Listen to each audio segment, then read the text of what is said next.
আমার কাজের লোক আর রান্নার লোক দুজনেই আসছে। আমি তো কল তলার দিকে পর্যন্ত যাই।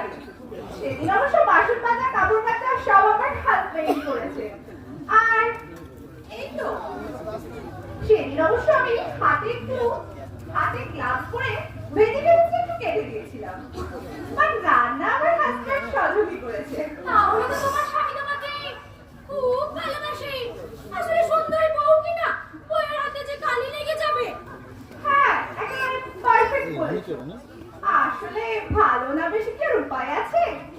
ভালো কি আর এমনি বাসে? ভালো আমার রূপকে বাসে। স্কুল থেকে কলেজ পর্যন্ত ফার্স্ট গার্ল ছিলাম আমি প্রত্যেকটা ক্লাসে। আসলে লাইফে নারীদের ইন্ডিপেন্ডেন্ট হওয়াটা খুব জরুরি। পুরুষের মুখোমুখি হয়ে থাকা মানে নারীদের স্বাধীনতা খর্ব হয়।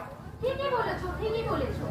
এবারে দশমীর সন্ধ্যায় শুধু মুম্বাই থেকে সঙ্গীত পরিবেশন করতে আসছে মিস রিচি। তারপরে শোনো, দিল্লি ধরে ফলা করে মাইকে প্রচার চালানো হয়েছে। মাইকে দাও কিন্তু কোনো কারণবশত তিনি সেদিকে আসতে পারেননি। এদিকে তো দর্শকের ভিড় উপচে পড়েছে। তাহলে সেদিনের অনুষ্ঠান কি বাতিল করতে হলো? আরে বাতিল করলে কি দর্শকদেরকে ছেড়ে দেবে ভাবছো? আরে তখন তো আমি ছিলাম ওই এলাকার সেরা গায়িকা। শেষ পর্যন্ত পাড়া ছেলেদের অনুরোধে আমি ঘন্টা দিনে গান গাইলাম।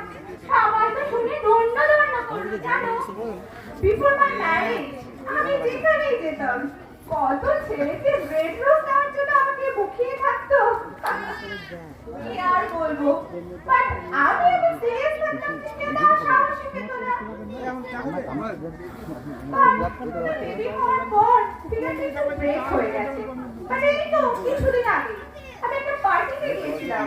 তো সেখানে আন্টি এসে আমাকে বললেন, এই মেয়ে তুমি কি মডেলিং করো? তোমাকে তো পুরো হিরোইনের মতো, তোমার মতো বিউটি কুইন আমি তোমাদের চোখেই পড়েনি। আবার একটা জেন্টল লেডি এসে বললেন, তোমাকে তো পুরো হিরোইনের মতো লাগছে। বাট এট আ টাইম ওখানে যারা প্রেজেন্ট ছিল সবাই তো আমার দিকে হা করে তাকিয়ে ছিল। আবার জানো, আমি যখন কলেজে পড়ি আমাদের কলেজ ফিল্ডে একটা বেঙ্গলি সিনেমার শুটিং চলছিল। তো আমি কলেজে যাচ্ছি, ফেমাস ডিরেক্টর ঋতুপর্ণা ঘোষ আমাকে ডেকে বললেন, এই রে তুমি কি অ্যাক্টিং করতে চাও? শাড়িটা কেমন পরেছে যে দেখেছো? ছি!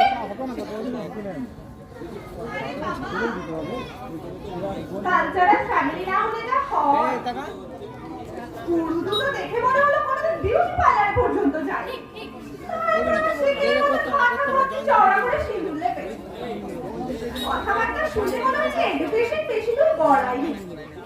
কোথায় অজ পাড়া গাইলে এ কথা কেন বলছো ভাই? আমিও তো পাড়াগাঁয়ের মেয়ে, তাতে কি হয়েছে? তবে হ্যাঁ, আমার বাপের বাড়িতে গেলে মনে হবে যেন কোনো রাজপ্রাসাদে এসে পড়লাম। বাড়ির পাশে একটা বিশাল বাগান।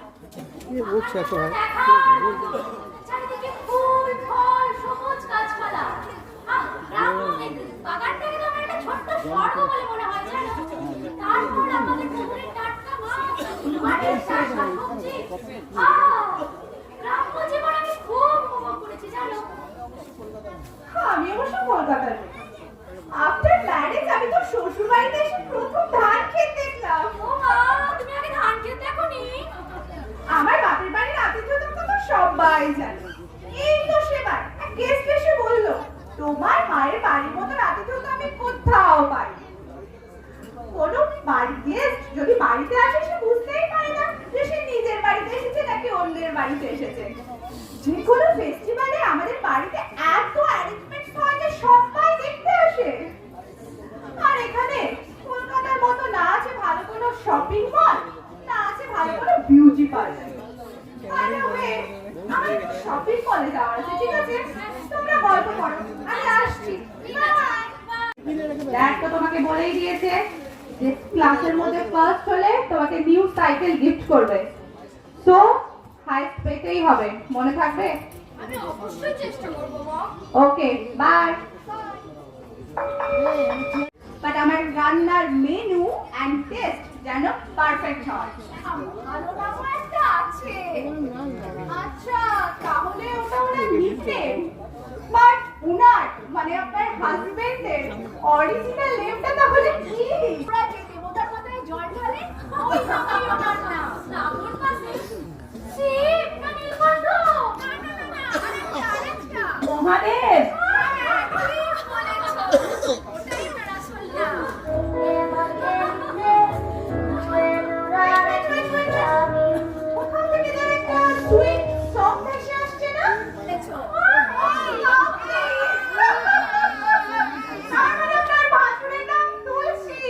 শুধু কি তুলসী নাকি তার সঙ্গে আরো কিছু যোগ করতে হবে?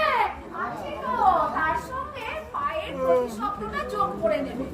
আচ্ছা, তার মানে ফুট মিন্স পদ, চরণ।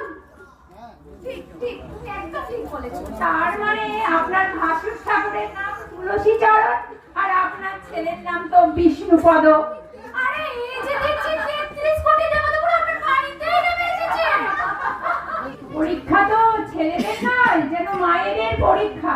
উফ, বড্ড চিন্তা হয়। হ্যাঁ, ছেলের এক্সাম, বাট হোল নাইট আমি তো দু চোখের পাতা এক করতে পারিনি। ঘড়িতে 11:30 বাজে, 8 ঘন্টা পরীক্ষা হয়ে গেল। কি জানি কেমন প্রশ্ন এসেছে, খুব হ্যাঁ। চিন্তা হয় গো। রাজের ড্যাড তো রাজকে 1:30টা পর্যন্ত ম্যাথমেটিক্স প্র্যাকটিস করিয়েছে। আসলে ও অনার্স নিয়ে স্টাডি করেছে দেখে, ওর ম্যাথমেটিক্সে খুব নলেজ। আমার ছেলে তো মিহিরলাল বাবুর কাছে অঙ্ক শেখে। মানে মিহিরলাল বড়াল তো? হ্যাঁ হ্যাঁ, তুমি ঠিক ধরেছো, উনি একজন অভিজ্ঞ স্কুল শিক্ষক। আরে জানি তো, উনি তো হচ্ছেন অঙ্কের জাহাজ। সেবার হাইস্ট আসছে তো। জিওমেট্রিটা আমার ঠিক হবে না। What? দেখ তোমাকে এত রাগ